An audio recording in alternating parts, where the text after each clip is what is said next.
Hey guys, welcome back to Sunny Side Up True Crime ASMR. Today I wanted to give an update on Vicky White and Casey White. I gave a brief update, I guess it was yesterday or the day before, and I just wanted to give you the official update, and then I'll probably be done with this case. So as you guys heard, Casey White was apprehended and he's in jail, and Vicky White passed away due to a self-inflicted gunshot wound. So what's interesting is they had a blue truck, and they got that one after they dumped the orange Ford Edge. So they were seen on surveillance in that blue truck in a car wash. So what happened was Casey White was in the car wash. Vicky White was next door at the car lot buying another car, and in the surveillance she picks him up in the new car, the Cadillac, and he leaves the blue truck behind because the blue truck had Tennessee plates, and maybe they thought it was suspicious driving around with Tennessee plates, because apparently there was a be on the lookout for a truck with Tennessee plates. But I never heard that information, so I don't know why some people knew that and some people didn't. That is the key part that led to their arrest, because the man who owns the car lot, our car wash, his name's James, and he noticed that car was there for a few days. So when he went to the car, he noticed it was Tennessee plates. He thought it could be the couple from Alabama because he knew they were headed north, and Evansville, Indiana is in southern Indiana near Kentucky. So it would be along a northern route. So he thought it was suspicious, so he called the police, and the police came out and ran the tag, said it wasn't stolen, which I think they did buy it legally, and told him to just tow it if he didn't want it on his property. But what could have happened was the police just didn't want him to know that he knew that was their car, and he just told him that.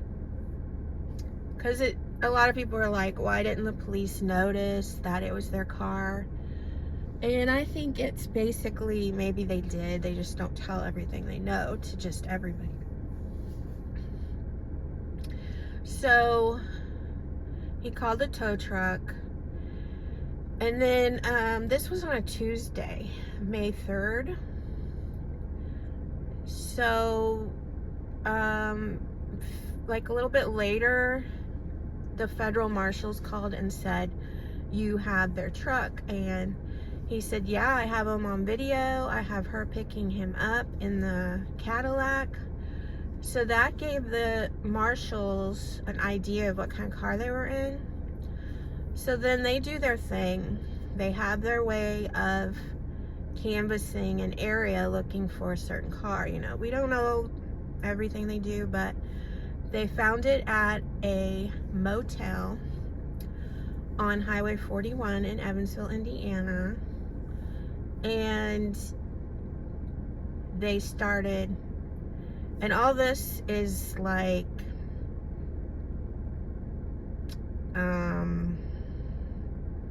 let's see, that was Tuesday the 3rd when he first noticed it. Well, it took till Sunday. So it took from May 3rd to the next Sunday for them to figure all this out.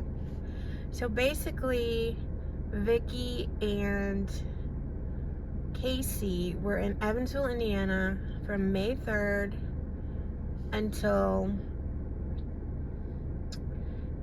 May 9th when all this went down. So they were here almost a week, And they might have been here longer. It's just they were seen on surveillance on May 3rd. So they were just chilling out in this city for 6 days. And who knows what they did. And you think, well, why didn't they move on?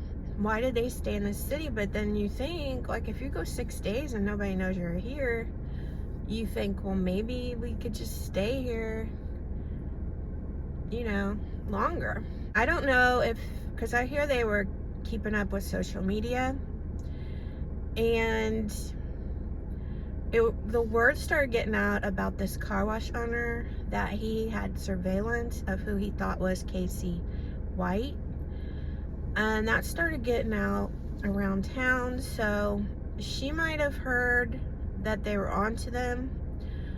So that day, her and Casey got in the Cadillac from the motel and started north on 41, almost like they were going to move on. So the cops were watching them, the U.S. Marshals were watching them and attempted to pull them over, and it led to a high-speed chase. And I'm not sure why they turned on a little side road instead of going down the highway, but they turned down the side road, and that's what led to their demise. They kind of slowed down, I guess, and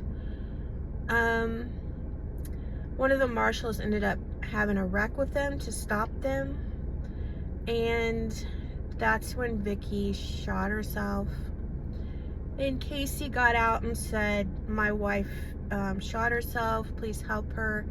I did not shoot her, is what he said. So he had some injuries from the accident. He got put in the hospital, but he's since been released.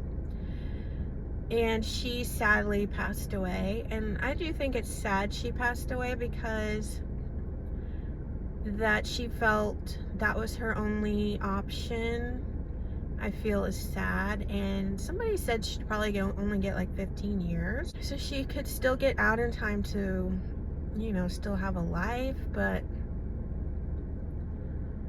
you know, to her it was worth it. I don't know. I don't really get it. I just think the whole thing's really sad, you know. In a previous video, I had talked about that she could rent a place at a campsite, and I still think that would have been the better idea. Although at this hotel, apparently nobody noticed her there. But I guess she had her 10 days with her man, and he probably thought for him it was probably a win situation, because he got 10 days out and he never would have got that, you know. But for her, you know, it was like she gave a lot up for that. She gave a lot up for that man. You know, we all started watching this kind of like a Lifetime movie, kind of thinking it was an interesting story, but life isn't like the movies, you know. They don't have like the happy storybook ending, and this ending was sad for Vicky. I just wish she hadn't ended it that way. But I'm glad nobody was hurt along the way. And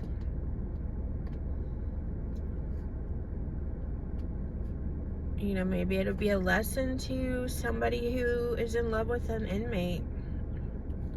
It's not gonna end good, you know. It won't end good.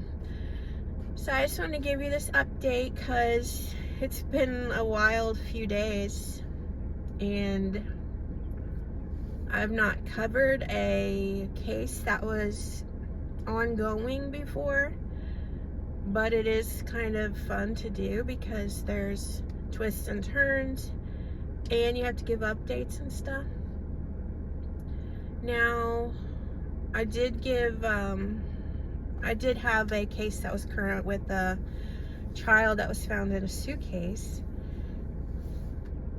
And last I looked, which was probably like 4 days ago, I looked to see if they had an update. And I still don't have an update. He's still unidentified.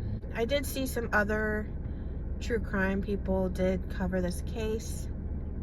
One of them said, oh, this case will be solved soon, but she sounded like she was from another country.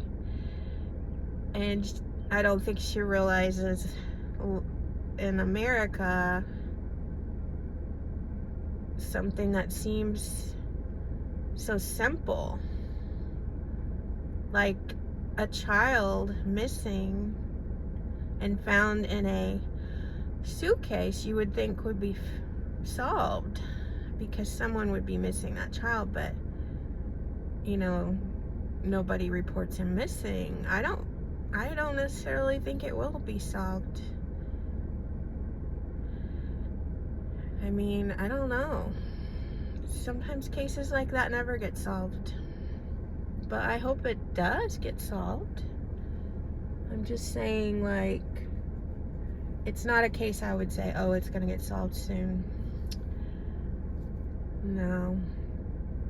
But I do think they need to release an artist rendering of what that little boy looks like. So hopefully they do that. And if they have, I'll put it right here. And if there's an update on that case, I'll put it right here too, because I'm gonna look after I film this video. So subscribe if you're new, and thanks for watching.